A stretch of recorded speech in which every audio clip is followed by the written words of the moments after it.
1940. Britain is threatened as never before. As Hitler's armies storm Europe, the British people face defeat, and for the first time in 1,000 years, the conquest of their island. When you saw the offensive coming through Europe like a knife through butter, you realised that you were up against an army the world had never seen the likes of before. Well, I remember my father saying, this is the most terrible time now. This is the time when we all have to be very careful. It brought all the brave ones to their knees and prayed. We went about rather numb for a while. We certainly felt in our hearts that we were going to be reduced to rubble. At their country's moment of greatest peril, a generation on the brink of adulthood faces a daunting challenge on the home front and in battle. In their hands lies the fate not just of the nation, but of the world. Over the next 4 weeks, you will hear the stories of the people who were there, the people in the front line. The one thing we were not going to do was to surrender. We were going to get back to our own troops somehow. We had to win the war, and we were determined to do it, whatever happened. Everybody was going to fight right to the bitter end, killed or be killed, in fact. They were killing us, and we had to kill them.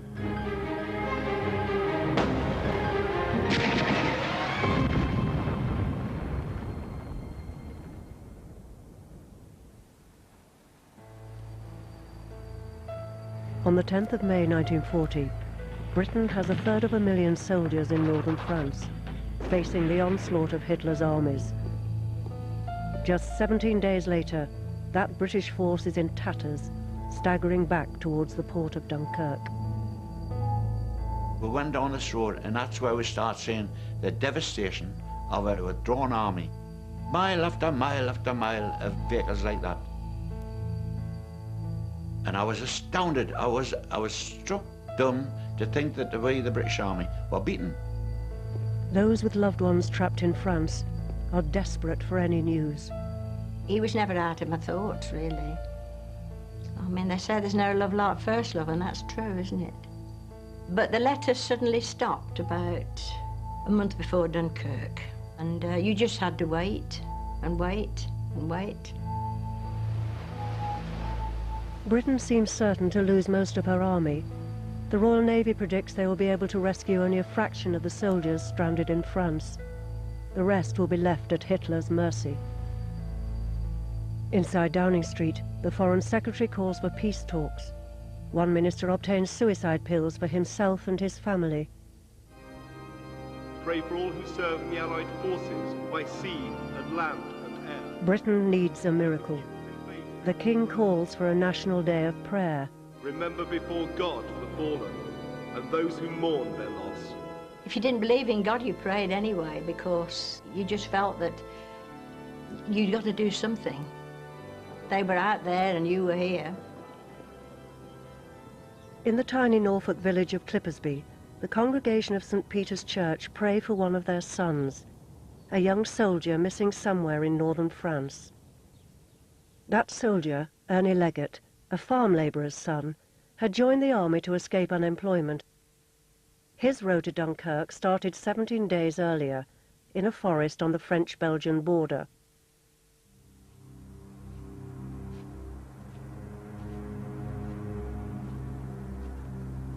We marched into the woods. We'd got hurricane lamps, and our company commander got us together and then said, well, chaps, we're now at war.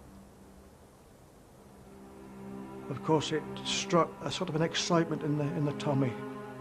When you aim to shoot, well, aim your rifle to shoot, you'll now shoot to kill.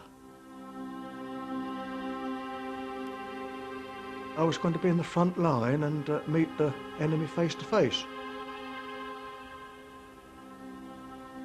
I suddenly realised, good Lord, what have I done? Why did I join an infantry regiment? Will I be killed? Will I get back to my home? Will I see my parents again? What is going to happen?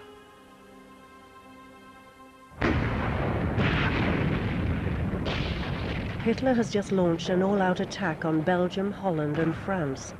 His blitzkrieg, fast-moving ground forces supported by dense air cover, overwhelms all initial resistance.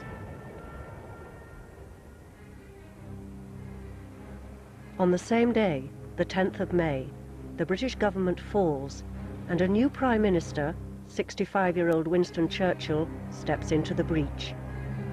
Outside Downing Street, he receives a rapturous welcome, but inside many regard him as a high-risk choice, a maverick.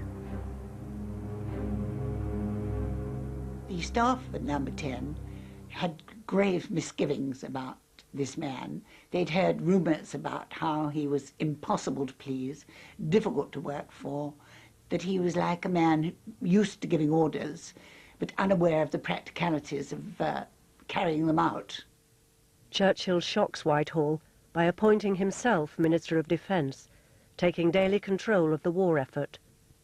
Then, in his first speech as Prime Minister, he prepares his colleagues for the worst.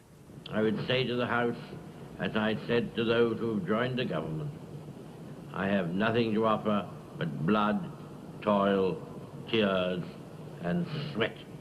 Many MPs receive the speech in sullen silence. Within Churchill's cabinet, even senior ministers are concerned about his character. Foreign Secretary Lord Halifax, an old rival, calls his appointment a tragedy.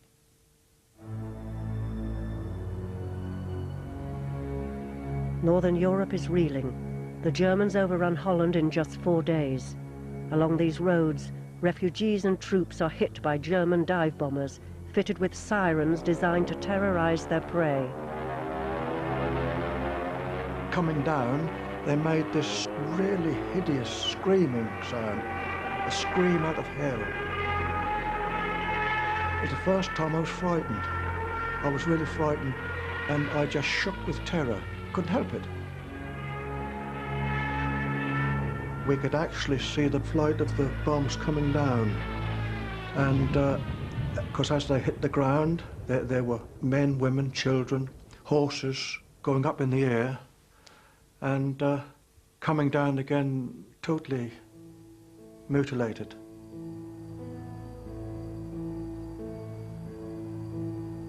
It was just devastating. And of course the poor people had no last rites given to them. They had no one to bandage up their wounds, they just died.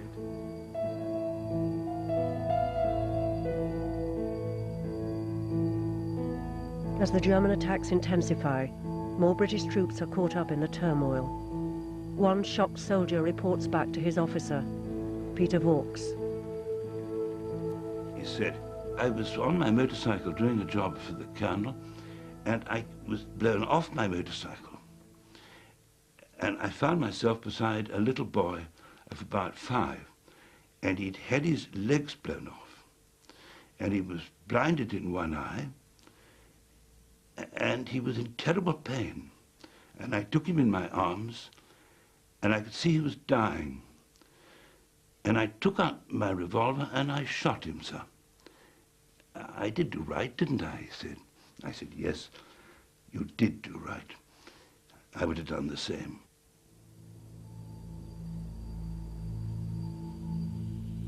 As a boy, Peter Vaux loved maps and machines and dreamed of being a soldier.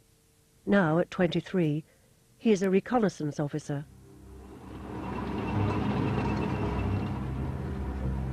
As the German columns advance, Vaux's job is to look for them.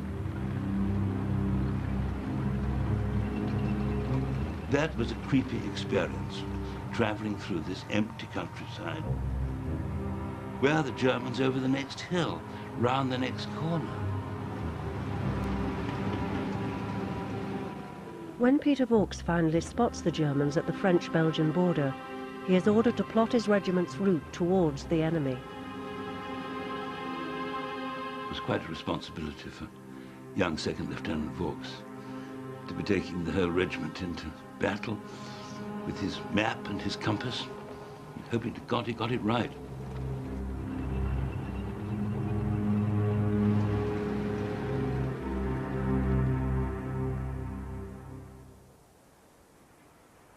Churchill works late into the night.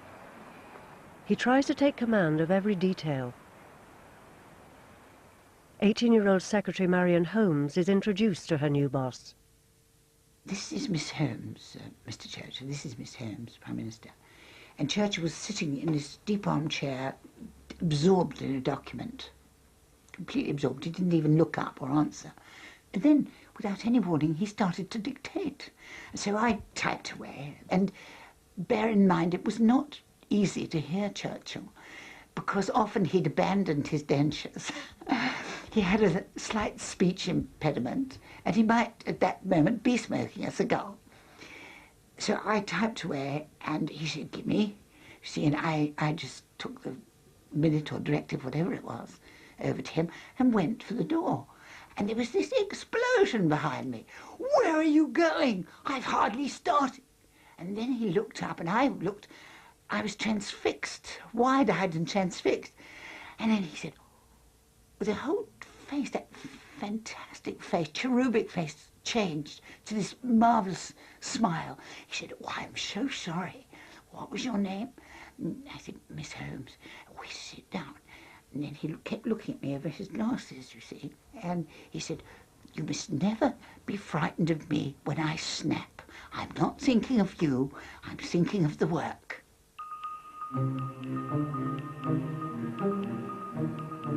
News reaching Downing Street gets rapidly worse. The Belgian army is being routed. The French are being driven back towards Paris. But Churchill is irrepressible. Some who had first doubted him quickly revise their opinions. He was to be seen coming down the garden path with that great resolve and the jutting out chin and the contagious air of confidence and the job to be done. And very soon indeed, the whole attitude to him changed. It was as if a superhuman current of electricity had gone through number 10 Downing Street. Churchill calls for the wholesale mobilization of the country. Days after taking power, he establishes a new volunteer army to defend the home front. Thousands rush to join. My uncle was a captain in the First World War, and he had gone down to the police station to become a local defence volunteer, and he took the big bits of furniture out of the house and put them across the road and came back and said to my aunt, his wife, "Well, they won't come through tonight." Now a word about the Women's Auxiliary Air Force, better known, of course, as the WAPs. Women too are volunteering in ever-increasing numbers. No idea what we were joining, really. Especially we didn't have any idea what girls were going to be allowed to do.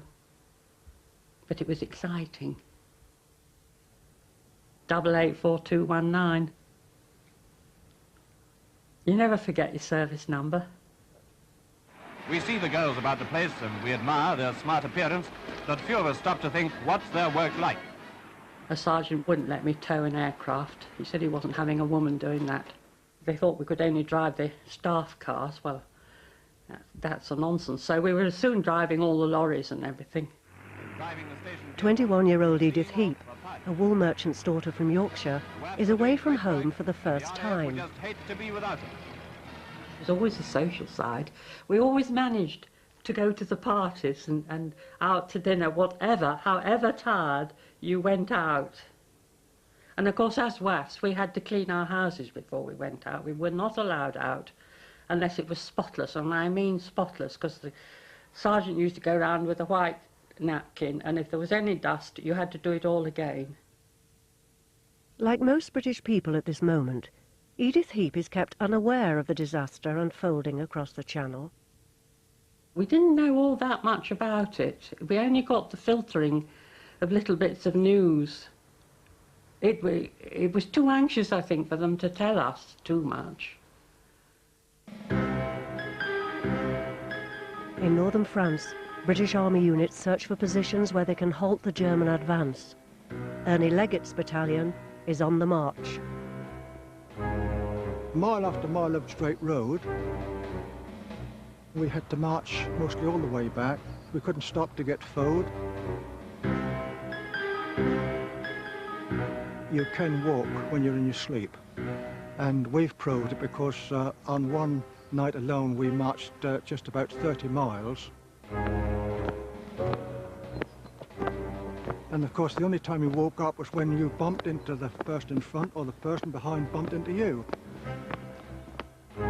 Most of us were young lads of only 20 years of age, and it was a trauma for us. After 2 days of marching, Ernie Leggett's unit is ordered to make a stand at this derelict factory.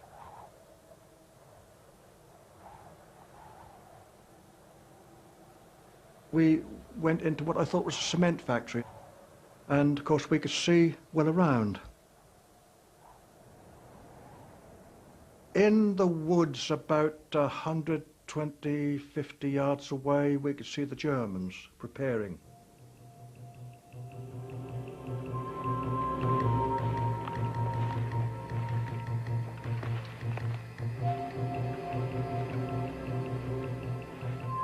My brother had a shotgun and used to shoot rabbits, and of course I used to shoot rabbits as well, even as a small boy. So consequently, I was a good shot. My first German I put away, I remember he was on the right-hand side, and I saw him crawling along and then get up to run.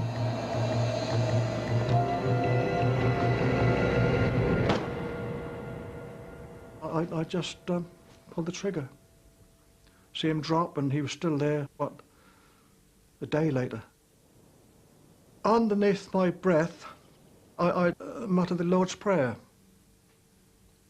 which I knew then, I knew it as a schoolboy by heart. Our Father, which art in heaven. Had a wonderful boyhood in the country, out in the rural district of Norfolk. Give us this day our daily bread, and forgive us our trespasses, as we went to Sunday school, went to church. I don't know why, I just went. I had that feeling that God was for me. For thine is the kingdom, the power, and the glory, forever and ever. And in our east window, there is the cross keys of St. Peter. Somehow it captivated me, and I couldn't take my mind off it. When we eventually went to France and landed, the first thing I saw was on the wings of our vehicles and everything was the cross keys of St. Peter. And immediately I said to myself, Ernie, that is a good omen. You are going to be safe. For the moment, Ernie Leggett is safe. His unit successfully defends its makeshift fortress. But back in London, inside Downing Street, the Cabinet is now planning for the worst. There was enormous anxiety, of course, quiet anxiety. People went about their business there. There was no panic. But this was Churchill's lead. There was a tremendous flow of minutes and directives, and there were these labels introduced. Action this day. Report to me on one side of a page. Respectable civil servants were seen actually running down the corridors of Whitehall. Britain is gearing up for total war. Streets and parks filled with men and women practicing to resist air raids, gas attacks, parachute landings. For some children, it's all a great game. Everyone came out into the streets, sandbags appeared, piles of sand. Everyone seemed to be like ants beavering to create sandbags outside their house. And everyone hopped out and filled up the bags, and there we were, working like little beavers. And I remember thinking to myself, this is fun, this is war. They were collecting iron railings. We had iron railings in front of our house, and they were just whipped away one day. My dog thought that was great, because he could hop up and rush out without being penned in anymore. We used to take great pride drawing lines on big sheets of brown paper and cutting up this brown paper and pasting stripes across the window. The object of that, of course, being that if there was a bomb blast, the brown paper would hold the glass together.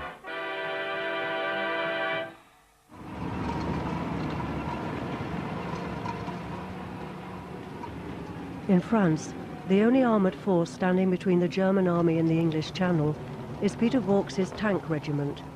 They are ordered into battle at Arras, just 50 miles inland. I reported to the Colonel, and I said, "This is going to be the real thing, Colonel, isn't it?" He said, "Yes, Peter, it's a real thing this time." I didn't, at that stage, wonder about my own courage, but I think I did think, I wonder what's going to happen to us all. We came to the start line, which was the railway, but the level crossing gates were shut. And the bell was ringing.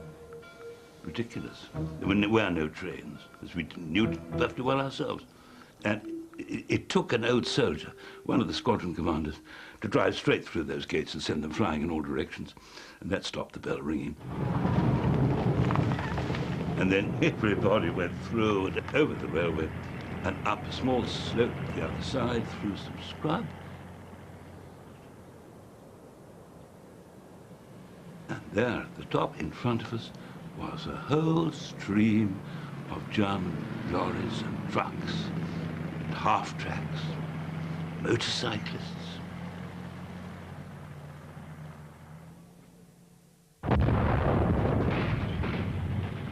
We waded into them. Everybody did. There was no bloodlust in it at all. But these were the sort of targets that we'd been trained to shoot at. And we shot at them. That must have been a shock for them, I guess, and great pleasure for us. And then gradually, I think the Germans seemed to disperse. A moment of victory gives the British Army hope that it can turn the tide. Just 25 miles away, Ernie Leggett's battalion is also stalling the German offensive.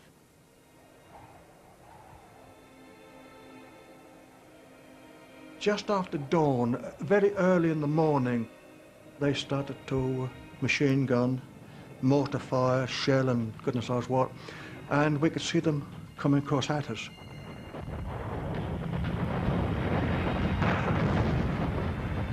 All hell was let loose. And of course, what did we do? We had to defend ourselves, and we just shot back. In the woods opposite us, we saw them falling, but they couldn't get across the river. I mean, excuse my language, but it was like shooting ducks. We couldn't help but disperse them. Just shoot to kill. Later on, they came again, and they weren't worried about their dead. They just ran over them. And a sort of sickness sort of enveloped us, and thought to myself, well, who on earth could do a thing like that?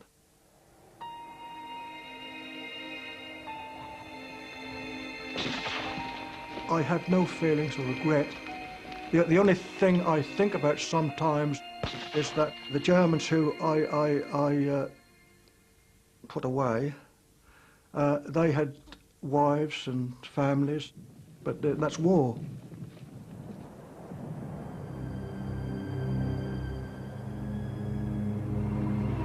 At Arras, British tanks are still advancing when the German commander, General Rommel, launches a powerful counter-attack.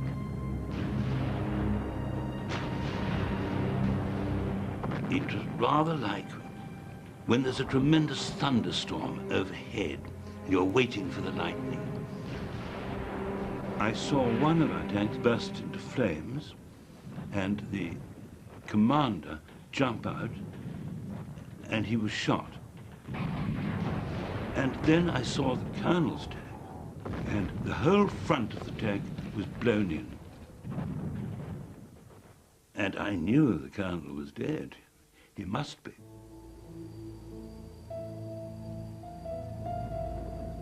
It was at this moment that, as our backs were now to the enemy, one really felt the appalling sense of doom that our regiment really had been destroyed. And it was destroyed right here, right round one. And there were the bodies. It seemed wrong to be leaving the bodies lying there in and on the smouldering tanks. Of the 40 tanks in Peter Vaux's unit, only 12 survive. For General Rommel, the road to the English Channel is now wide open, and his troops are soon at the coast. For the first time, residents of Dover can hear the guns of the enemy that is menacing their country. Suddenly it seemed to burst upon us in Dover. We never realised how bad things were going in France because the propaganda kept it from us. We just couldn't believe what was happening. We dreaded air raids. We knew it was coming. It was learned in London this morning that the Germans gained possession of Boulogne last night. The facts can no longer be kept from the British public. Homes all over the country now receive the first telegrams reporting the death or capture of relatives. But she said, "Are you there, Mrs. Hurd?" My mother said, "Oh, come in, Mrs. whatever it was." And it was about tea time. And she sat down with one of those sighs, you know. Hey, I don't know. She said, "What's the matter, love?" She said, "Well, he's missing." She said, "Well, missing isn't... They haven't said he was killed or anything, have they?" "Oh, no, but, I mean, if he's missing." And every day that was the conversation, still missing. Many must wait for news of missing sons, husbands, fiancés. I was 17. I was in love. I'd met the man of my dreams. He was tall, dark, very handsome. All we wanted to do was to be together. I used to resent seeing other people walking about who weren't in the army, and I used to realise, well, that's not fair because they've got their job to do the same as he has, but you couldn't help but feel that. My mother went to the front door. It must have been raining for our front door to be shut. And she said, "Hello, but I can't think what her name was. Come in a minute, love. What a terrible day, isn't it?" She shut the front door and then she came. And she said, "What are you looking so cheerful about?" She said, "He's a prisoner of war." We knew she meant. And my mother said, "Oh, well, there you are." And she said, "They'll not shoot him, they won't kill him, will they?" She said, "Oh, no, no, they go in a camp and he'll be fed and everything." My mother having no idea what the hell they did with them, you know. Mrs. Comforter, my mother was.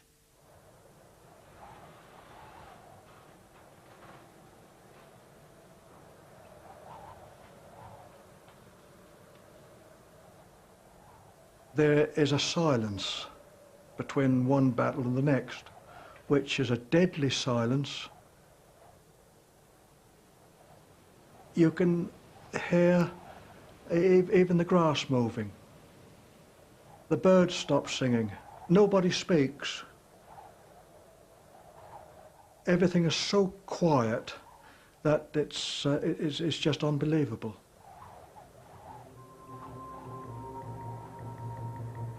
They hadn't attacked. We hadn't seen any Germans. The Lance Corporal said to me, "Ernie, just nip across to see that the bastards haven't infiltrated on our left flank."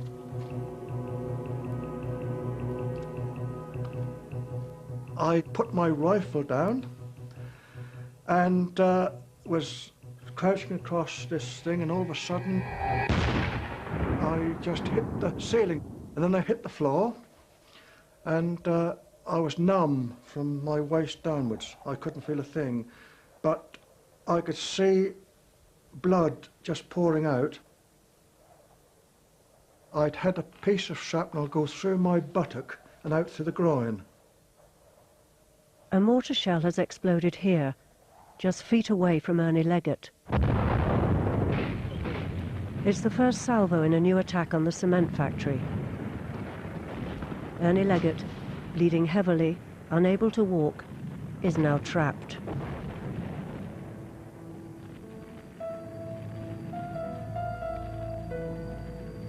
I'm thinking, well, this is it. I'm going to die. I was thinking to myself, please, God, don't let me be bayoneted. You You know, that lunge and the turning and the pulling out. Oh, dreadful.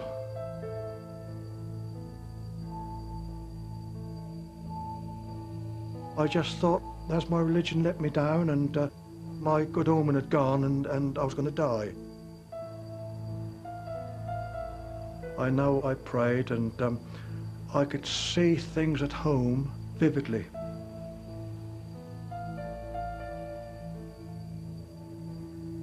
Minutes later, I'd more or less come to myself and thought to myself, well, it's no good here. I can be mortared, I could be shelled, I could be bombed from above.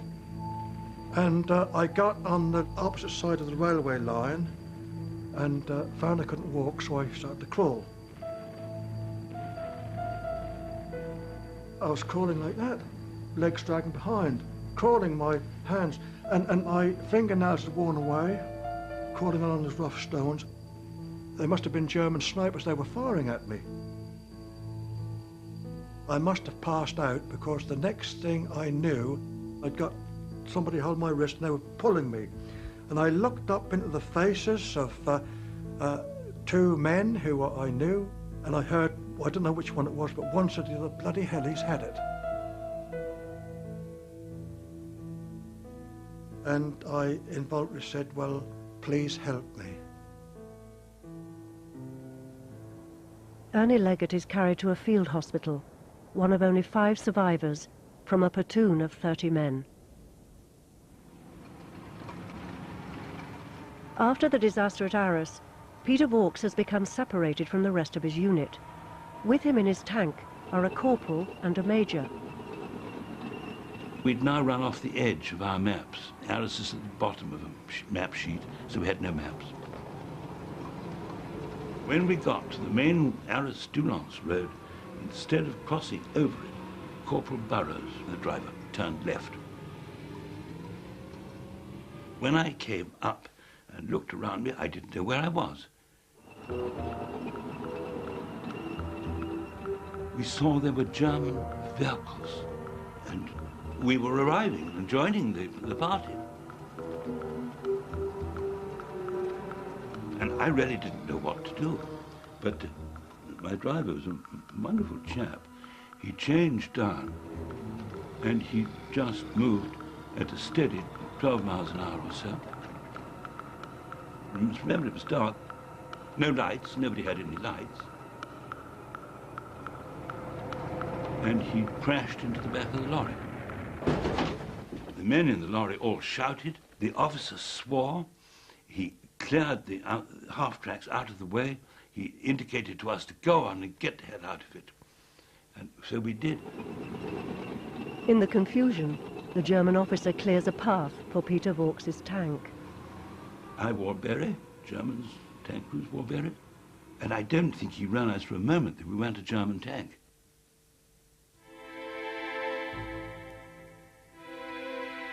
Less than a fortnight after taking office, Churchill faces the collapse of his European allies and the prospect of invasion. Soon Britain will stand alone against Hitler's might. But he does have one last hope.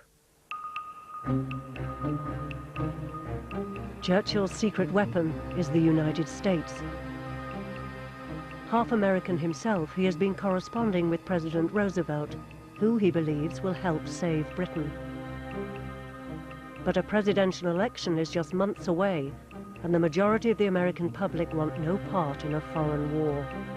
Despite what happens in continents overseas, the United States of America shall and must remain unentangled and free.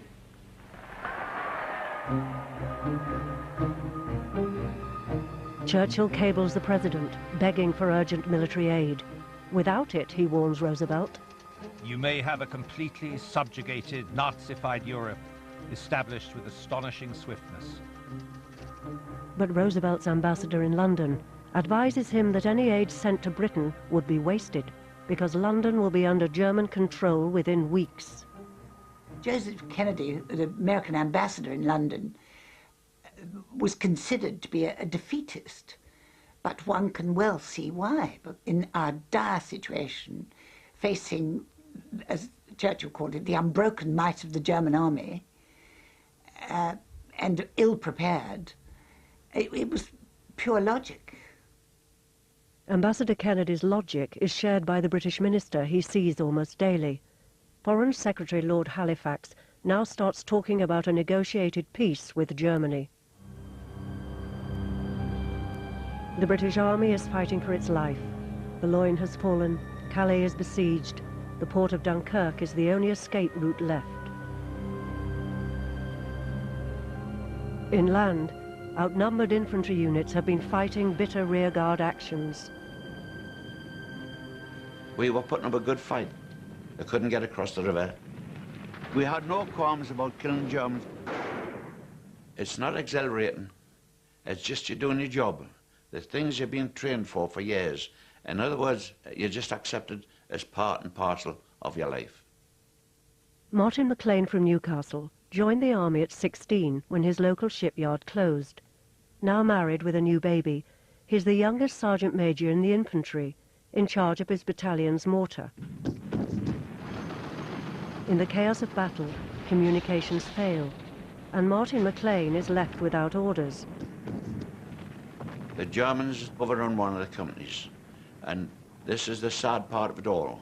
Through me not receiving orders, they brought in a regiment of a company from another regiment to do an attack. McLean is not told that these British troops are moving forward, directly into his line of fire. See, they launched the way out of a wood. We couldn't see them, but they were in the close vicinity of our weapons. And these lads launched into our 3-inch mortar fire, and some of them went down. And we're still firing the 3-inch mortar when they ran into our fire. To this day, nobody knows how many British troops were killed in this accident of war. A short while afterwards, when I saw this happen, I'm telling you the honest truth, I drew my pistol out to shoot myself. That's fact. And the men took the pistol off us because I would have killed myself. But I was devastated.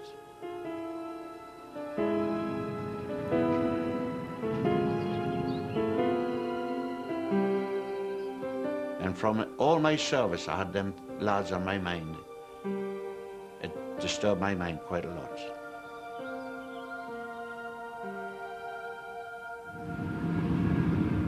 Peter Vaux and his 2 companions are now completely isolated and deep behind enemy lines. Corporal Burrows, the driver, reported that the petrol was getting very low. And so we thought if we could get to one of the villages where we were billeted, we might find some friends there. We might be able to fill up the tank. If not, we'll have to take to our feet. Well, we went to such a village and there were German tanks in it. And now Burrows said, it shows empty. We've got to get rid of the tank. And we pulled into an orchard, and the tank was actually spluttering as we did so. The one thing we were not going to do was to surrender. It was bad enough that we went with a regiment. We were not going to surrender, and we were going to get back to our own troops somehow.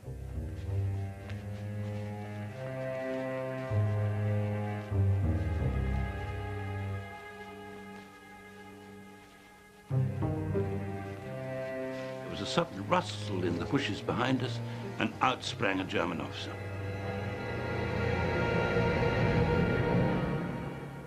He snatched the binoculars off my neck, but he didn't take the pistol from round my waist. And then he said, "Go, go, go," and we marched off. And we didn't march quite fast enough. He said, "Go on, go, go, schnell, schnell." First was the corporal, then me, and then the major, and the German officer side by side. The major actually dropped behind the German officer and dived into the bushes. And the German turned and fired a shot at him, but he missed.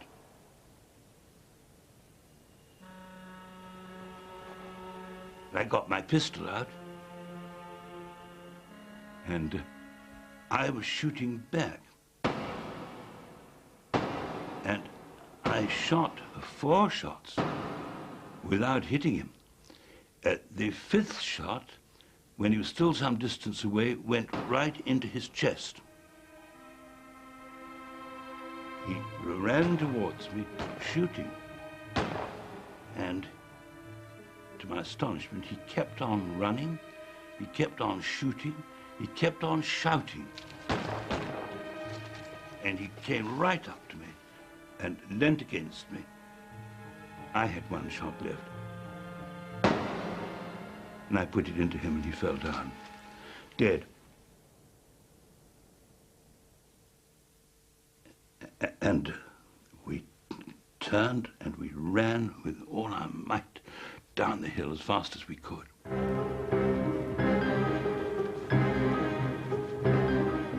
Down the hill we went and arrived at a ruined abbey down at the bottom, and we hid in there, panting. And only then did I realize that I'd killed this man. And now I did feel an awful feeling of guilt, which was ridiculous, because if I hadn't, we'd all have been prisoners and I might have been dead as well. As the German army closes in from every side, Martin McLean's battalion is running short of ammunition, medical supplies, and hope. There was a really big battle going on. And the Germans were well in among us then, by this time. The men were coming out wounded. And one of my lads was shot in the privates, and the blood was squirting from him down his trouser legs. And he says, "Sergeant Major," and he pleaded with us. I said, "Oh, nothing I can do." I knew he was going to die, and we had nothing there to help him. You see, you've got no field dressings, you've got no bandages. What can you do? When a man's dying, he's bleeding quickly, his face strains, white, and you know that he's going to die, so that was it.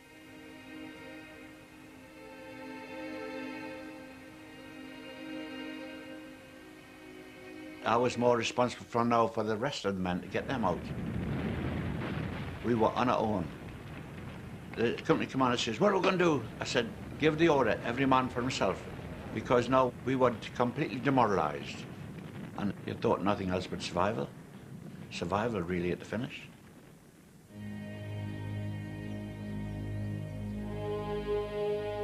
With his army about to be overwhelmed, Churchill gives a desperate order: the evacuation of all British forces from northern France. The operation is to be coordinated here at Dover Castle. 350,000 men must be transported across the Channel. The Admiral in charge estimates he can get only 40,000 of them home. I have asked that Sunday next should be observed as a day of national prayer. News of the men's plight reverberates around the country. King George speaks to his people. Across the seas to join their prayers with ours.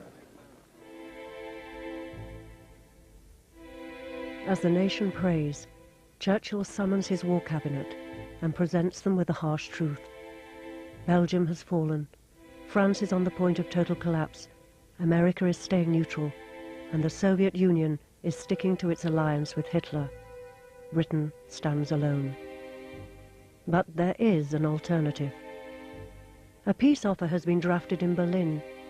Give Germany a free hand in Europe, and Britain can keep her independence, her navy, and her empire.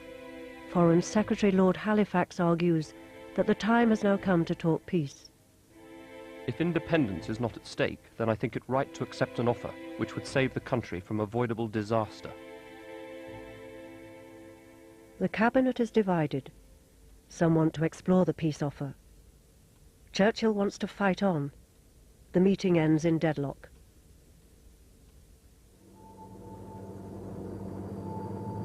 In the rush to reach the beaches of Dunkirk, British soldiers destroy their heavy equipment to keep it out of German hands.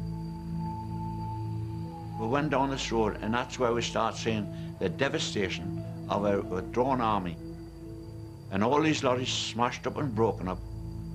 Walking through there is just like, to me, a scene from Dante's Inferno. I think everyone at this stage now is just hoping for getting out, getting onto a boat, getting away. A day later, Churchill reconvenes his war cabinet. Again, they discuss the German peace initiative. Churchill urges his colleagues to reject it. Let us not be dragged down with France. The approach proposed is not only futile, but involves us in deadly danger. Lord Halifax is incensed. Winston talks the most frightful rot. He works himself up into a passion of emotion when he ought to make his brain think and reason. I told him our ways must separate. After just 17 days in office, Churchill is facing the collapse of his cabinet and the loss of most of his army.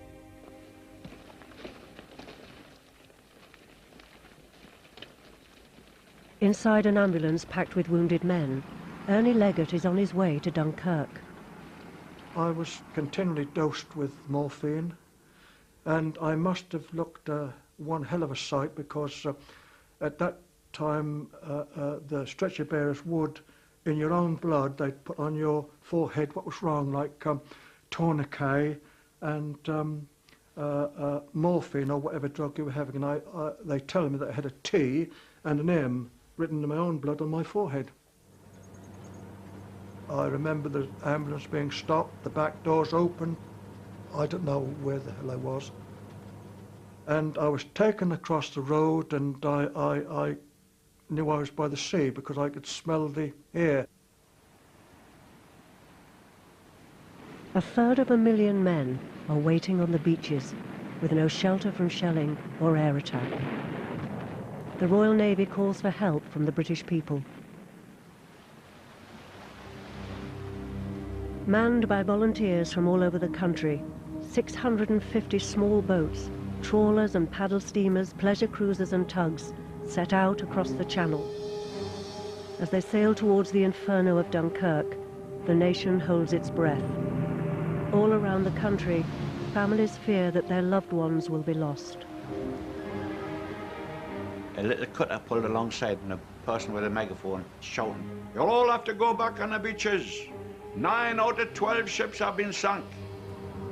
We were shocked to think that we were going to be left prisoners of war. When danger got close, when the stokers were coming over or the bombs were dropping, then they would cover me up with their own bodies to shield me from being wounded further. The worst part about it was seeing other people come home. I really began to think he wasn't going to come back. Dunkirk. Along a 12-mile stretch of beach, 350,000 British troops are stranded, waiting for the Royal Navy to rescue them. The evacuation starts badly. With the harbour destroyed, most troops must be lifted directly out of the water.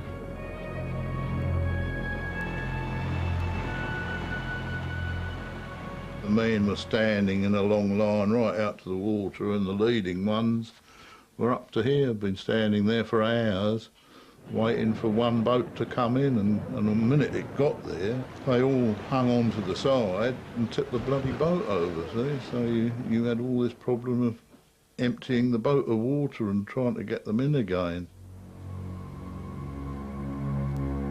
By the end of the second day, less than 1/10 of the men have been evacuated. The German army is closing in fast, threatening to capture all who remain. From the skies, bombers attack continually.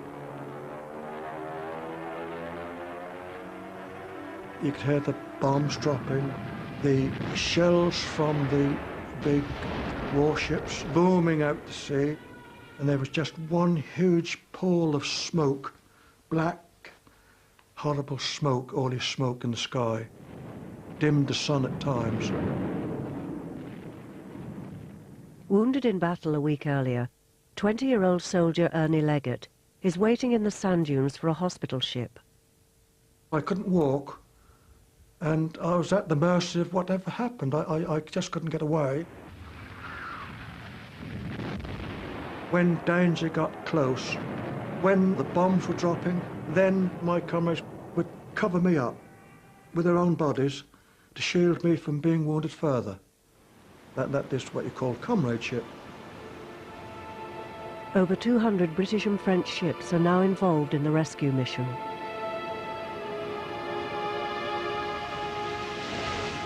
"19-year-old Ian Nethercott is aboard a destroyer sailing through a deep water channel menaced by German torpedo boats. The Wakeful had been coming out full of troops. She was blown completely in half, and they lost about 800 soldiers in the water. And a lot of them are still floating about, you know, floating in towards the beaches in their overcoats and God knows what. On some parts of the beaches, they'd had to stop rowing and punt because there were so many bodies floating in the shallows that you couldn't get your oar in and pull them into the beach. So you just had to punt the boat through all these corpses to get into the beach.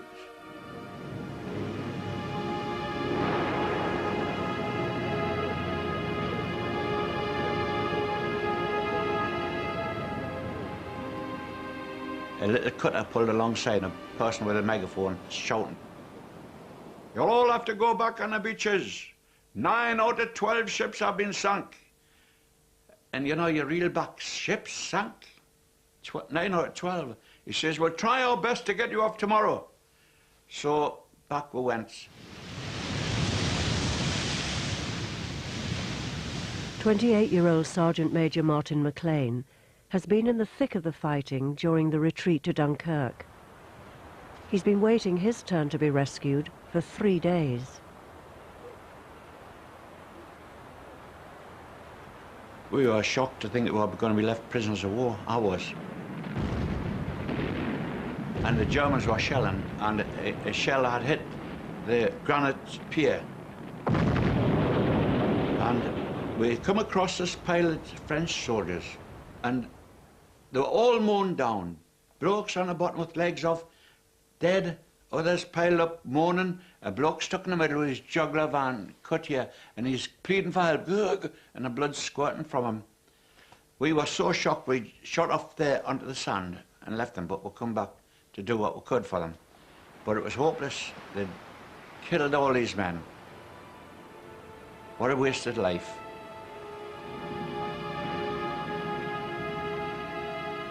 While most of their comrades still wait for rescue, the first shiploads of troops arrive home, to a nation in shock at the scale of the military disaster that is taking place in France.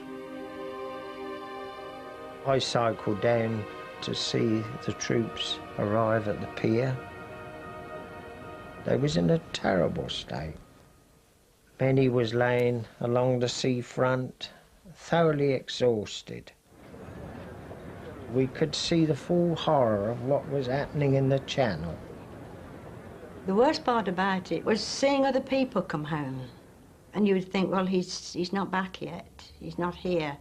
Is he going to be all right? He was never out of my thoughts, really.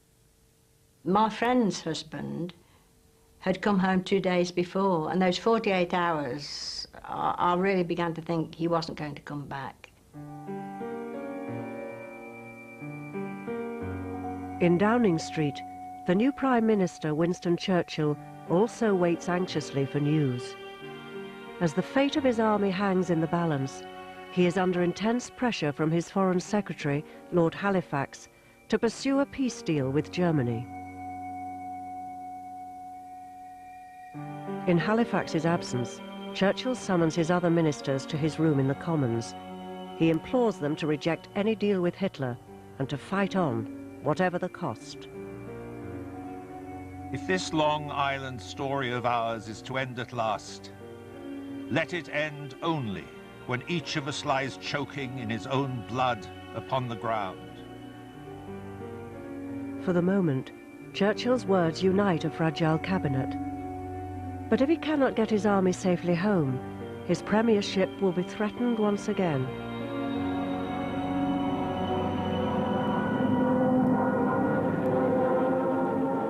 Five days into the evacuation, the rescue fleet faces the largest German air attack so far.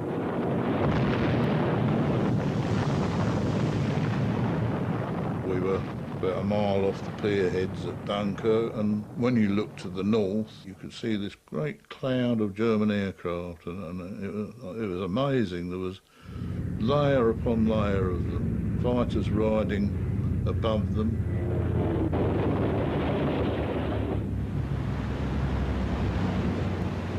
They all peeled off, and we had 70 on us, and the skipper worked up to full speed, and he was slinging the ship from side to side. And I just suddenly saw this stupa appearing over the bridge. Practically, it seemed to be almost touching it, and this great big bloody yellow bomb in its clamps. It was a 1,000-pounder. It blew a part of the port side in. The next bomb blew up down in the engine room. It killed everyone down there. There was no one alive down there. And the coxswain standing up on the signal deck screaming out, "Abandon ship." And we took to the water. Already in the water, you'd got survivors from 5 or 6 ships. They were all floundering around in the oil, screaming and yelling. And the water was bloody cold. And I'd got this cork life jacket on, which kept me up any rate. And we hung on to this Carley raft and paddled away.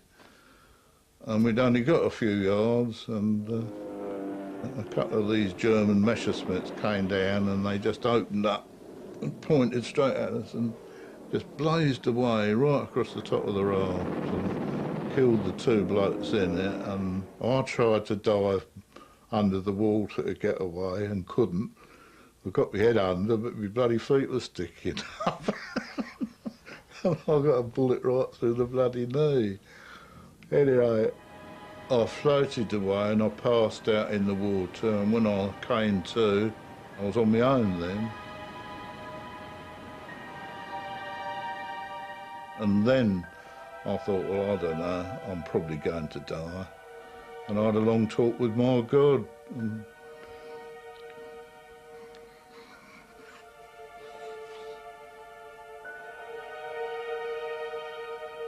I was trying to think what it was we used to be taught. Strength now, my fainting soul, and play the man.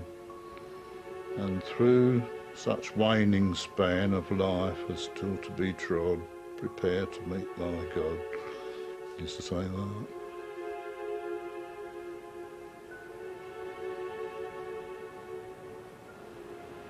On this same day, 30 other ships are sunk. Even so, the operation continues, and the Navy, aided now by a flotilla of small civilian craft, carries 64,000 men away to safety.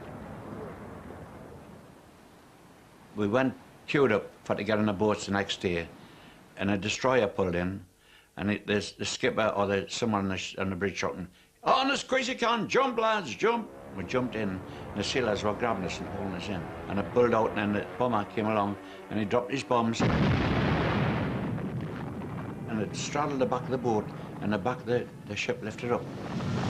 And the water came over, but we got away all right. After 4 days waiting without food or shelter, Martin McLean is finally crossing the English Channel. Landed in a port, and I shouted up to the man, "What place is this, mate?" He says, "Dover, mate, this is Dover." I couldn't believe it.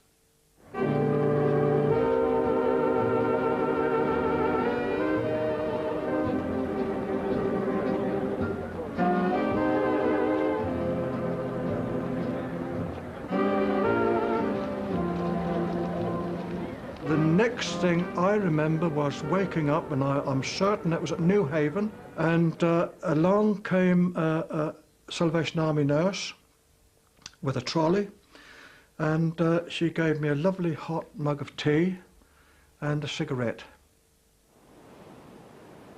They laid me on the jetty at Dover, and I was sent to some crummy hospital at the back there in Kent.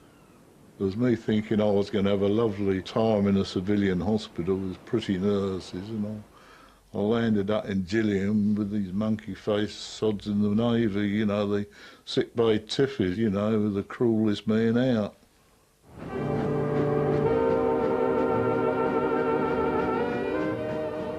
Trains from all over southern England are commandeered to take the troops away from the Channel ports. Martin McLean, 300 miles away from home, is desperate to let his wife know he is safe. We got on the train and I had a luggage label in my pocket, ordinary tie-on label, and I wrote on there the wife's address, and I wrote in the back, "Arrive safe and Blighty, be seeing you soon I hope." And I slung it out without a stamp on.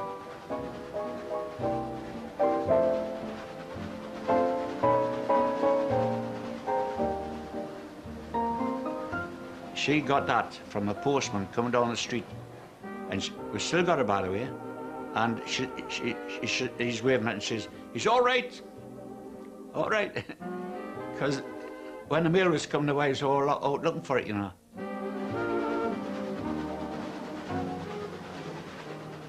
I was at the hairdresser's when I got home. His sister was round saying, "Fred's home." Oh, I couldn't describe the joy I felt. And when I went down to his mother's, we just hugged each other. And he hadn't had a shave. He wasn't washed. He was hungry. He'd had nothing to eat hardly but a lorry load of salmon they'd found on the way that had been abandoned. Never faced salmon afterwards. The evacuation has gone better than anyone dared to hope. Almost all the stranded British soldiers are home, along with over 100,000 French troops.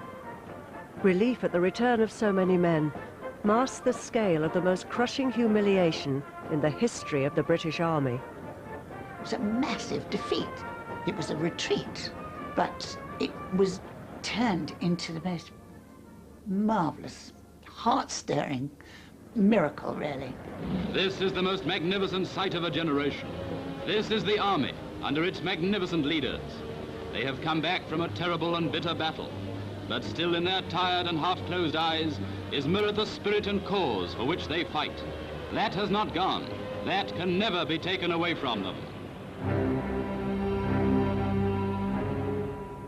Churchill seizes the moment, speaking to the nation in defiant tones. We shall defend our island, whatever the cost may be. We shall fight on the beaches. We shall fight on the landing grounds. We shall fight in the fields and in the streets. We shall fight in the hills. We shall never surrender. We thought him a saviour. He was a bulldog of a man. He had some funny ways, but when he said we'll fight them on the beaches, great. We'll fight them on here and there, everywhere. That done the troops and the world and the country wonders. Despite the odds against us, he made us believe that we could actually win, that we were unconquerable. And he was asked in the dire moment after the collapse of France and Dunkirk, when we really stood alone, and in that moment of enormous peril, he was asked if our paintings from the National Gallery should be sent to Canada for safety. And he said, no, no. They should be hidden in caves and cellars. We are going to beat them. Lord Halifax is not so sure. He makes contingency plans in case Churchill's bravado, as he calls it, should fail. Behind the Prime Minister's back, the Foreign Office sends a message to Germany via a Swedish diplomat, keeping open the option of peace talks. Churchill learns of the exchange and is furious. He orders his ministers to have no such conversations with foreign diplomats and to spread confidence in Britain's ultimate victory at all times.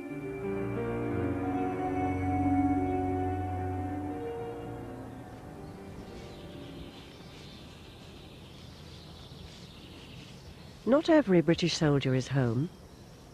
Peter Vaux is on the run in German-occupied France. With his two comrades, he's hiding here in an abandoned monastery. We realized that we were quite close to the River Somme, and if we could only get there and get across, there would be French troops the other side. So we decided to walk to the Somme.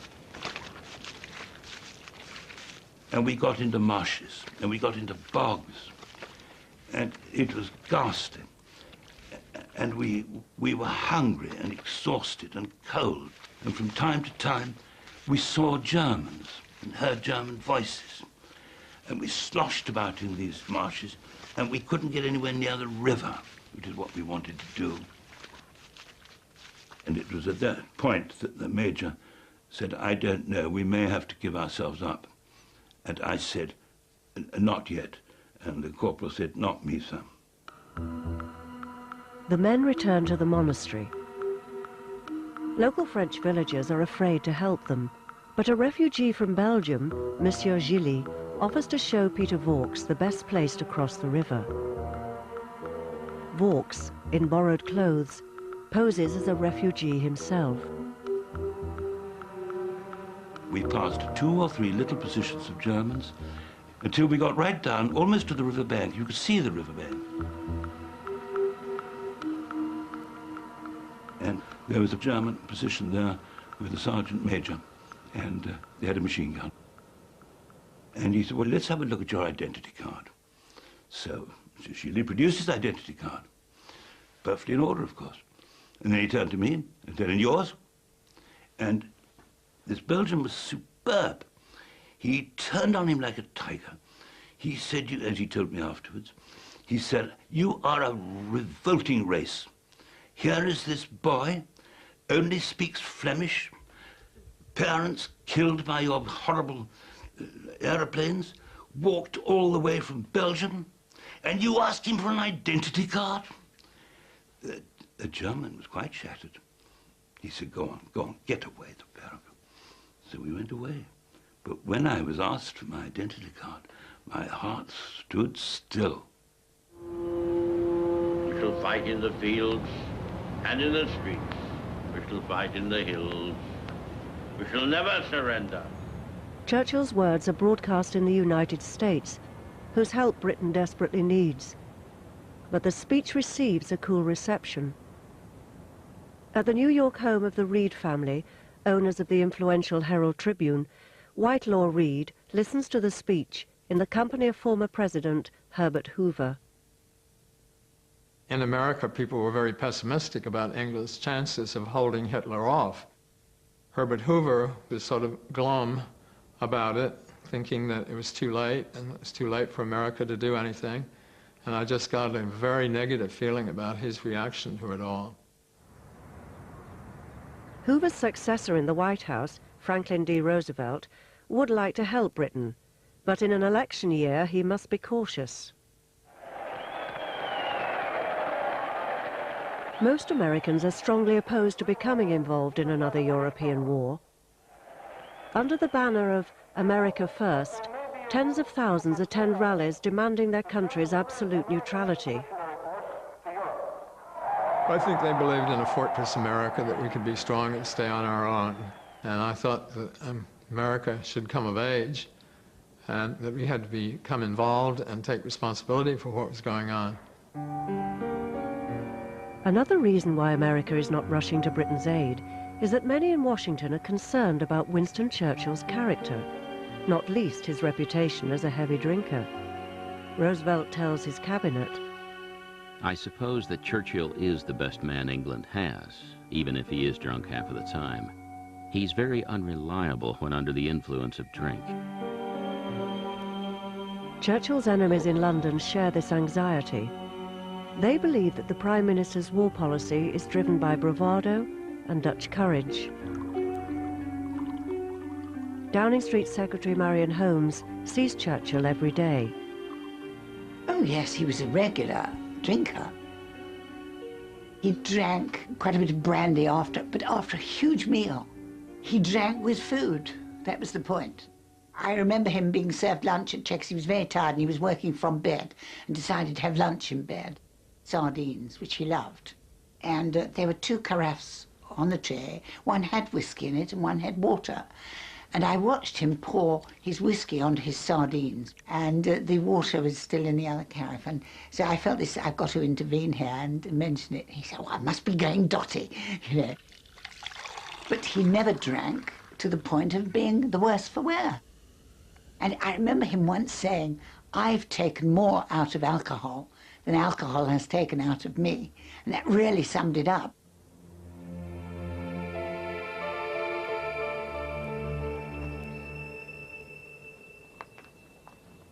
Peter Vaux and his 2 comrades wait for night to fall before making their escape across the River Somme. One of them leaves a memento of his time hiding in the monastery.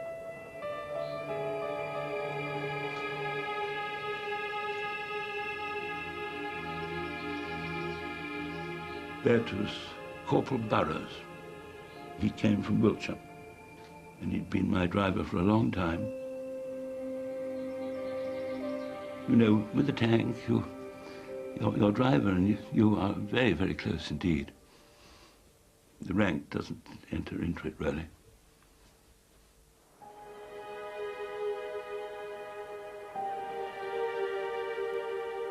That night we did indeed go down to the river bank. The Sergeant Major wasn't there, but there were patrols up and down. And we waited and watched them, and we realized there was actually a gap of 10 minutes between the time people went up and down. So we stripped off all our clothes and did them up in a bundle, which the Major swam across with. The corporal wasn't a very good swimmer, and I said, I'll help you across. And we set off. But we'd all forgotten one thing, and that was we hadn't eaten now for nearly a week, and we were absolutely exhausted. And I suppose the modern expression would be we were also stressed out. There was no doubt about it. And everything went wrong. The Major did get across. The corporal began to sink, and I grabbed him by the arms and tried to pull him. And a human body in water is slippery, and his arms slipped from my hands. I didn't grip tight enough. I just hadn't the strength to do it. And I actually dived in and down and tried to get him back, but I couldn't. And he was gone. I failed. And then I don't remember getting out of that river, but somehow I found myself on the far bank. I longed to have saved him. The things haunted me for the rest of my life.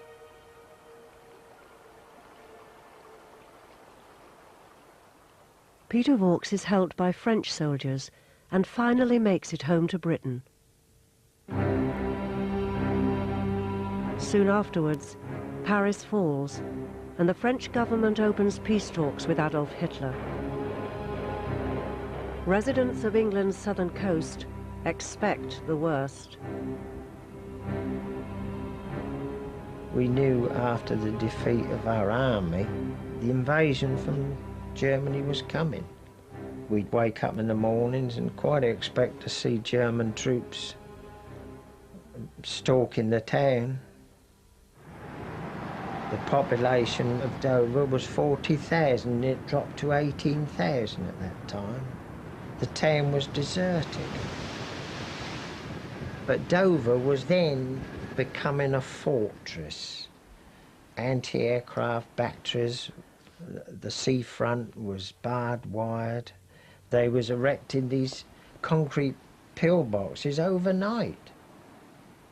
All the hotels at the front at Westcliff had been taken over by the Navy, and the barbed wire was going up all along there. But at that time, you saw a lot of the Navy about it. Well, you know, there's somebody here. We're not going to be left unguarded, as it were, if something happens. For 150 years, Britain's navy has dominated the oceans of the world. But Dunkirk has shown that her warships are vulnerable to air power. On the 16th of June, German bombers sink the troop ship Lancastria, killing 4,000 men. For the Royal Navy, this is the greatest single disaster of the war so far. The Prime Minister is shattered by the news. I had seen him suffused in grief at the loss, and he cried.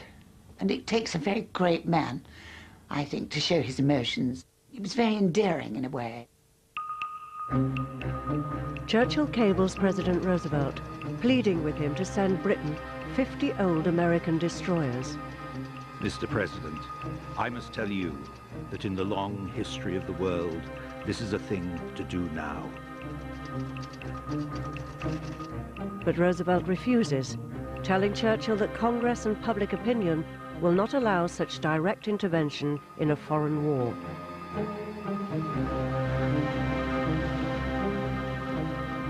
Convinced Britain will fall at any moment, Whitelaw Reid hurries to England to cover the story for his newspaper. I concluded that the invasion of Britain, which I thought was imminent, was going to be the biggest story since the birth of Christ, and I wanted to be in on it and helping. And I didn't get there for quite a while, so I was very relieved on arriving to find that England was still in one piece. Britain is not only in one piece. Its people seem to be inspired by their Prime Minister's spirit. The customs official seemed totally confident that all would be well, and he said he had taken his daughter in hand and he had shown her how to fit a broom handle into the end of a bottle. And then he broke off the big end of the bottle and he said, if any bloody Nazi comes in my house, he's going to get that right in the face.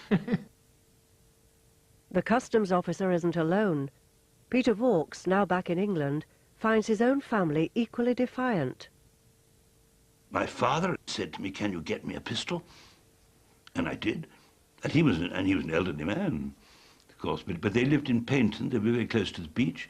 He had a sort of feeling that if a German arrived on the beach, he could get one. And Churchill, remember, did say, one of his speeches, you can always take one with you. And that would be exactly my father's attitude. He wanted that pistol, and I got him one. Peter Vaux' regiment is ordered to the south coast to resist invasion. His first job is to find places where tanks and their crews can be based. Most people are keen to help, but not all. In many cases, it was the people who got quite a lot to lose. Some of them would say, what's the good? Look what they've done in France. There you won't hold them up. They'll be in here in no time. I don't want my house spoiled. But the thing that I always remember it was the little people, the farm labourers, the little farmer, and the people in the terraced houses, who were so marvellous. They had so little to give, and they gave it so readily. Here are some factory workers who have organised their own defence corps and drill in their lunch hour. Britain's volunteer army has plenty of fighting spirit, but few modern weapons. I found that men were sitting up nights making fishing poles, and instead of a hook, they put a wad of gunpowder on it. And the idea was they would be hiding in holes every 100 yards or so. And when a tank came rumbling by, caught in the trap, they would cast the gunpowder on the top of the tank and explode it. And that is how primitive some of the defenses in England were at that time. France agrees to humiliating peace terms. Churchill now fears that Hitler will add the powerful French navy to his own and seize total control of the English Channel, thus clearing the way for the invasion of Britain.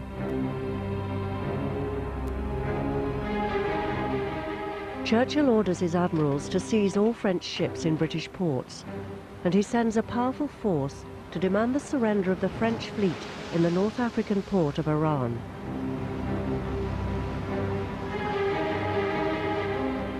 Aboard HMS Resolution is 18-year-old sailor Sam Patience. We didn't know until the actual sailing that we were going out to engage the French fleet who were trying to get to Brest or whatever, German-occupied France. And we were told the purpose was to go out and stop them from getting there. The British negotiate with the French for 9 hours. The result is deadlock. Churchill's admirals are reluctant to open fire on men who were their allies only a few days ago. But the Prime Minister insists, ordering the Navy to settle the matter quickly.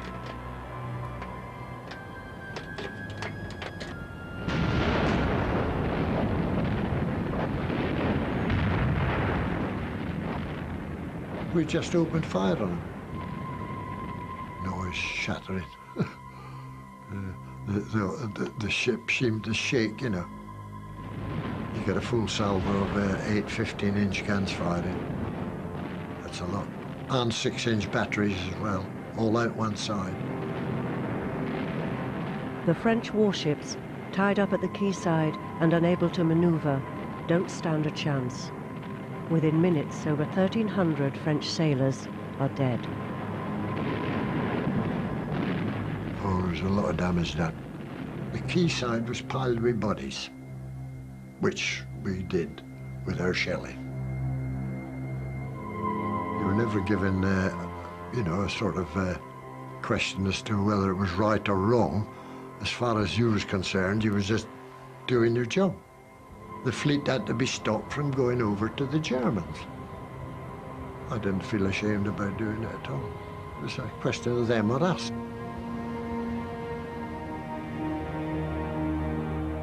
Within days, Churchill has put the better part of the French Navy out of Hitler's reach. Some call it treacherous. But at a critical moment, it swings the balance of naval power back Britain's way. When we heard this business of Oran, we felt it was an awful thing because we'd, after all, I remember thinking at the time we'd seen the French sailors with the red pom-poms on their white hats at Cherbourg when we first landed. It seemed an awful thing to be sinking their ships. But we did understand it, at least we did in the regiment. We understood that it was necessary. Churchill tells Parliament that his action at Oran proves once and for all that his government will never make peace with Hitler. For the first time since becoming Prime Minister, he is acclaimed from all sides of the House.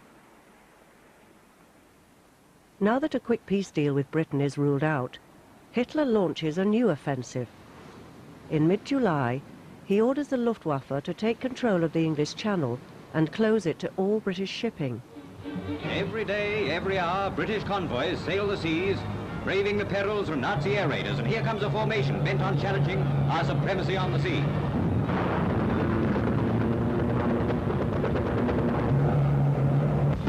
And it's a miss.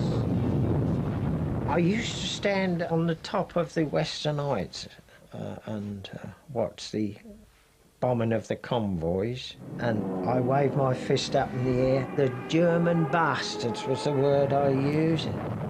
My old mum said, "What did I hear you say, Frank?" She said, "I've never heard you swear before." She said, "Don't you ever say that again." I said, "Well, that's what everybody's calling them, Mum." British fighter squadrons take to the air to protect the Channel convoys. The pilots are guided into battle by RAF ground controllers, assisted by young technicians from the Women's Auxiliary Air Force, like 21-year-old Edith Heap. They had furious battles over the convoys. We used to hear them on the RT, and it was like a running commentary. He said, "Look out, there's somebody on your tail." We could hear all that. and they say, oh, so-and-so's been shot down, you know, there's a plane going down, there's a parachute or there isn't one. So you knew exactly what was happening.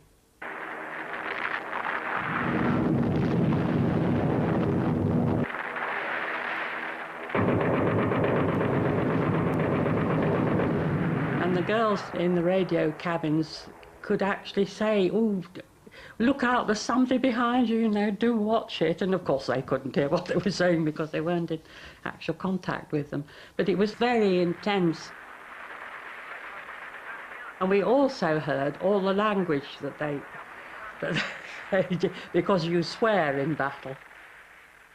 You know, buggers and bloodies and four-letter words and all sorts of things, I mean, which you're going to say when you're being attacked, aren't you?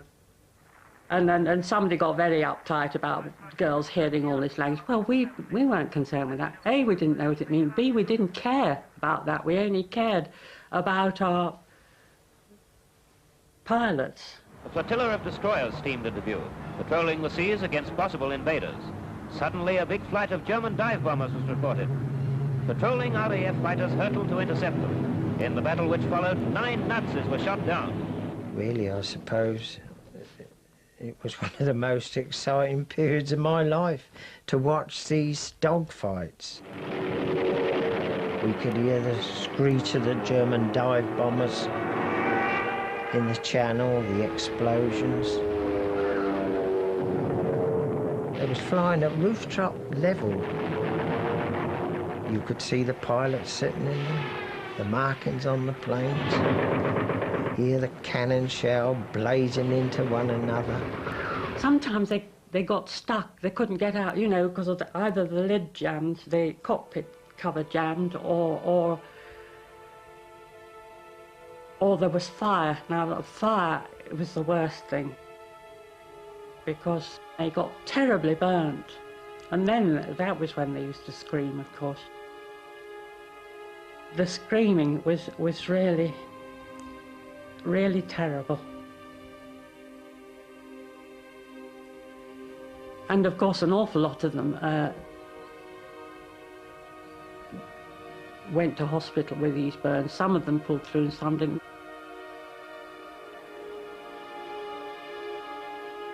In July, the RAF loses 110 fighters. They shoot down 140 German planes. Hitler's attempt to dominate the Channel is being resisted, but only just.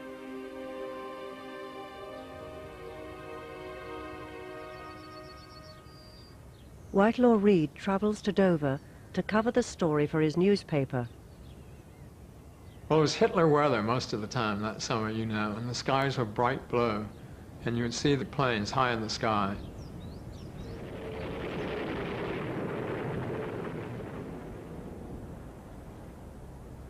I'd been asked down for the weekend by Secretary of State for War Eden at the time, and I spent Saturday in their front yard with their children, shooting bows and arrows, and watching an occasional German fighter come streaking across the sky. So it was a nervous time, and as a result, a lot of people in Dover started living in the cliffs. Many of the American reporters at Dover begin to feel a new affinity to the British people in this, their darkest hour. Witnessing the horrors of war leads Whitelaw Reid to conclude that American neutrality must end. The next day, I was going out to Shakespeare Cliff to see some of the dogfights overhead, and all of a sudden there was a terrible screech.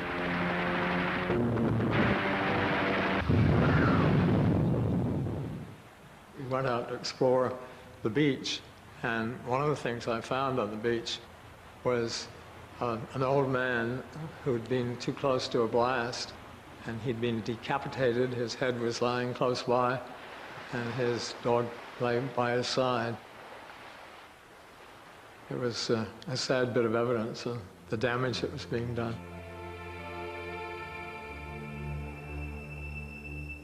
It seemed that the world was on fire and that we ought to do something about it. That Hitler was an evil that had to be eliminated somehow. So progressively, I came to that kind of thinking myself. Reports from Dover begin to turn American opinion. Pressure mounts to send substantial aid to Britain. But time is running out. Just across the Channel, the Germans are planning the biggest air attack in history. The young fighter pilots of the Royal Air Force will soon be tested as never before.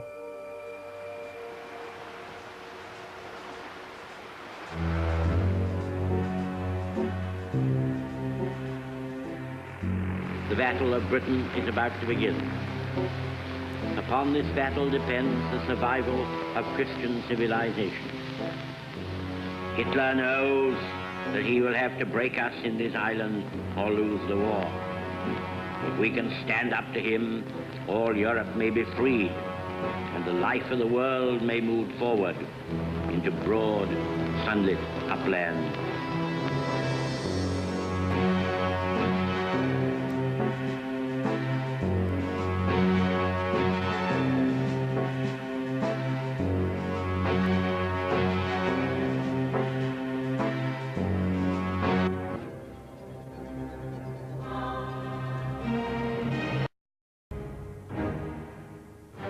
(1940). Britain is threatened as never before. As Hitler's armies storm Europe, the British people face defeat, and for the first time in 1,000 years, the conquest of their island. When you saw the offensive coming through Europe like a knife through butter, you realised that you were up against an army the world had never seen the likes of before. Well, I remember my father saying, this is the most terrible time now. This is the time when we all have to be very careful.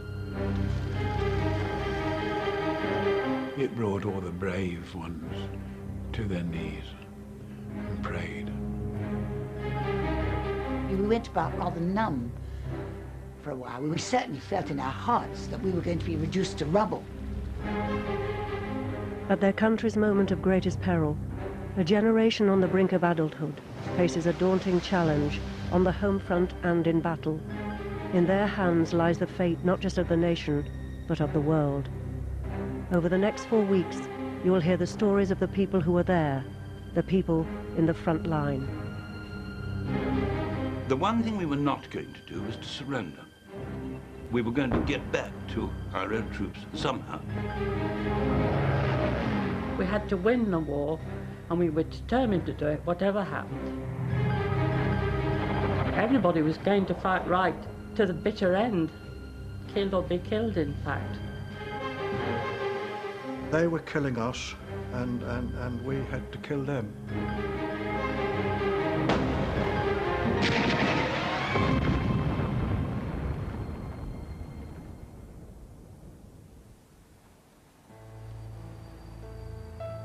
On the 10th of May 1940, Britain has 250,000 soldiers in northern France, facing the onslaught of Hitler's armies. Just 17 days later, that British force is in tatters, staggering back towards the port of Dunkirk. We went down this road, and that's where we start seeing the devastation of a withdrawn army. Mile after mile of vehicles like that. And I was astounded. I was struck dumb to think that we, the British Army, were beaten. Those with loved ones trapped in France are desperate for any news. He was never out of my thoughts, really. I mean, they say there's no love like first love, and that's true, isn't it? But the letters suddenly stopped about a month before Dunkirk, and you just had to wait and wait and wait. Britain seems certain to lose most of her army. The Royal Navy predicts they will be able to rescue only a fraction of the soldiers stranded in France. The rest will be left at Hitler's mercy. Inside Downing Street, the Foreign Secretary calls for peace talks. One minister obtains suicide pills for himself and his family.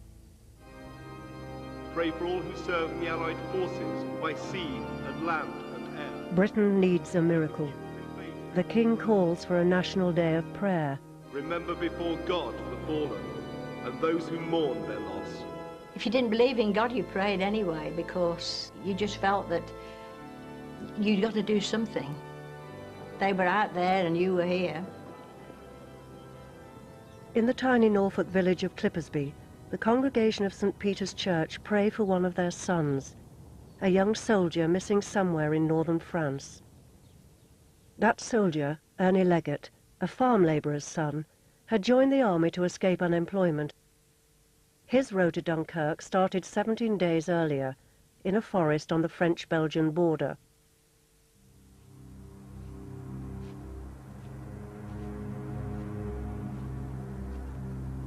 We marched into the woods.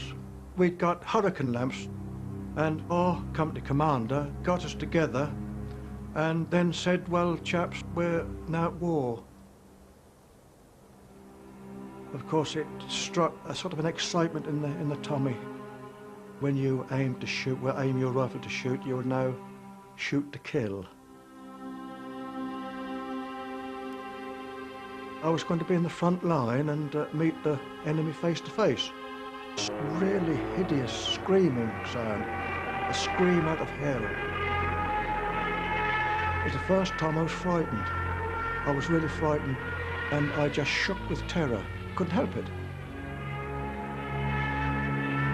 We could actually see the flight of the bombs coming down, and because as they hit the ground, there were men, women, children, horses going up in the air, and coming down again, totally mutilated.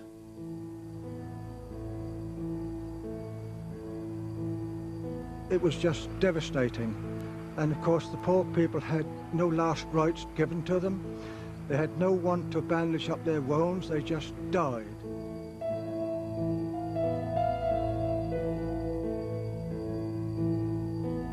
As the German attacks intensify, more British troops are caught up in the turmoil.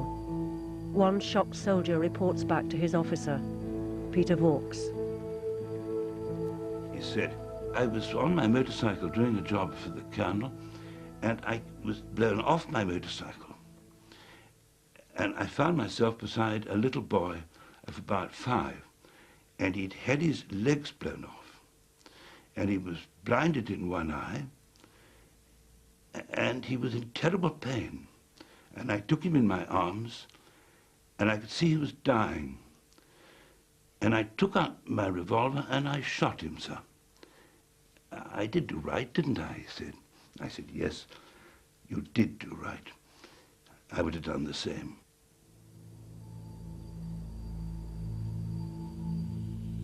As a boy, Peter Vaux loved maps and machines and dreamed of being a soldier. Now, at 23, he is a reconnaissance officer.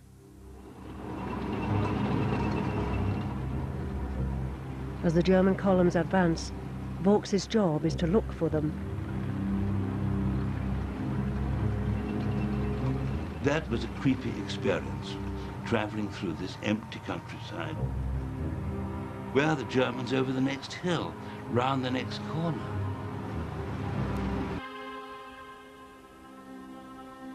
I suddenly realised, good Lord, what have I done? Why did I join an infantry regiment? Will I be killed? Will I get back to my home? Will I see my parents again? What is going to happen?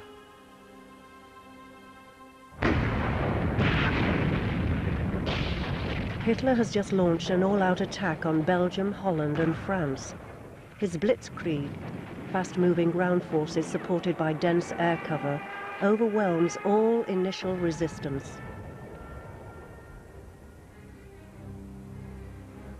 On the same day, the 10th of May, the British government falls and a new Prime Minister, 65-year-old Winston Churchill, steps into the breach. Outside Downing Street, he receives a rapturous welcome, but inside many regard him as a high-risk choice, a maverick.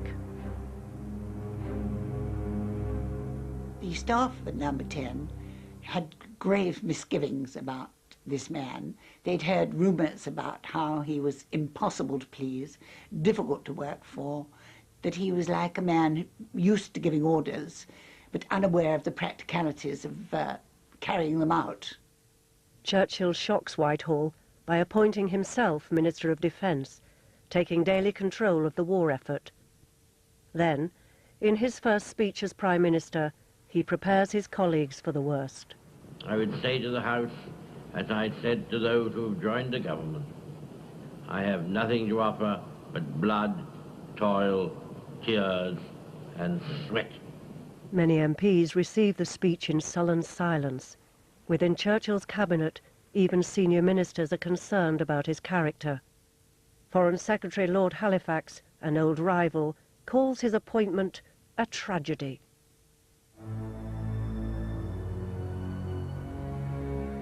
Northern Europe is reeling. The Germans overrun Holland in just 4 days. Along these roads, refugees and troops are hit by German dive bombers, fitted with sirens designed to terrorize their prey. Coming down, they made this. When Peter Vaux finally spots the Germans at the French-Belgian border, he is ordered to plot his regiment's route towards the enemy. It was quite a responsibility for young Second Lieutenant Vaux to be taking the whole regiment into battle with his map and his compass, hoping to God he got it right.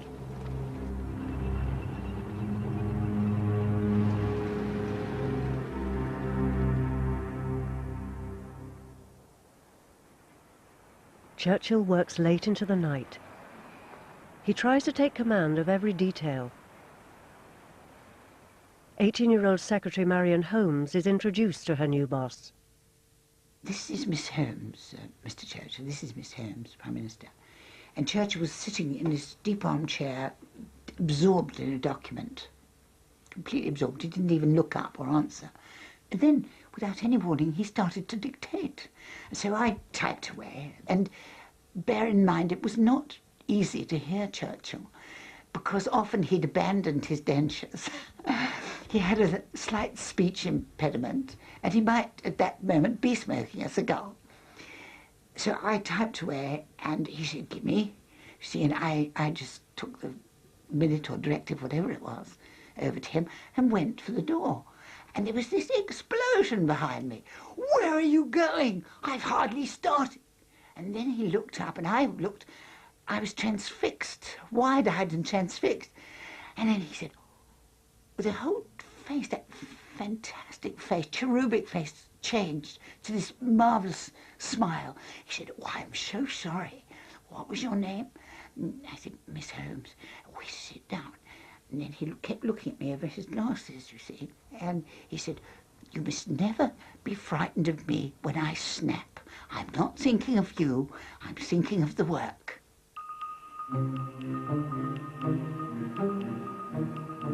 News reaching Downing Street gets rapidly worse. The Belgian army is being routed. The French are being driven back towards Paris. But Churchill is irrepressible.